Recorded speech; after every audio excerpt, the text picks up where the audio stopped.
The impact that the ancient world has on us currently in the modern world is quite interesting when you really begin to dig in, when you really learn the words and how even words are all created based on the ancient world. You know, words such as the word horizon. When you learn that the word horizon is connected to an ancient Egyptian deity, it's pretty interesting, because you realize, like, wow, things are really connected. Like, a lot of the stuff that we see, we do, we say today is connected to the ancient world.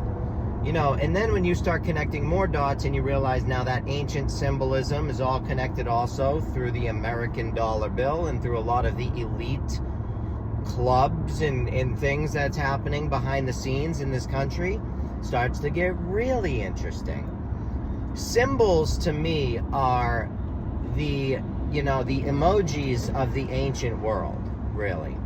And when you learn what these symbols mean, you understand what these ancient people were saying and talking about. And when you learn that these symbols have been given, to us through thousands of years, handed down, and you have places like the Catholic Church that are pretty solid on tradition. I mean, if you've ever been to a Catholic Mass, you'll understand that tradition is something that they really hold dear to their hearts.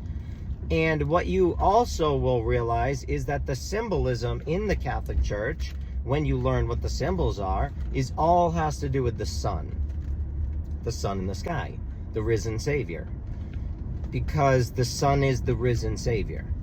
And all of the church, the Catholic Church, that's what it's about. It's about the sun, okay? Which is why when you really learn about the Vatican and you start to learn about the symbolism and look at the Vatican and look at the symbols and take them for what they are, you learn that the Vatican is worshiping the same stuff that they were worshiping in the ancient world, okay? And that would be, again, the sun. Now, in the ancient Roman Empire, they worshipped Sol Invictus, which was, in Latin, the sun is victorious.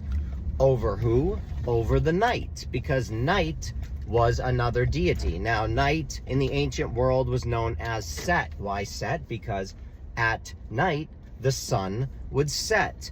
And that became known as a very evil deity named Set. Now, Set is the Lord of Darkness versus the risen Savior being the sun in the sky, the Lord of Light, okay? And I mean, there's so many different types of stories like this: the white magician versus the black magician. It's day versus night. It's all, polarity. That's kind of what's happening here. So this story is the most ancient, oldest story ever told. It's the light versus the dark. And not only are we talking the physical light versus the physical dark, but the metaphysical, the light and darkness within each and every one of us. If you're interested in learning this, then you can check out my website. I have the book on, the first book is Ancient Belief Systems, and it explains all this. And the second book is 500 pages, and it's every symbol you can ever imagine and pages of information about each one.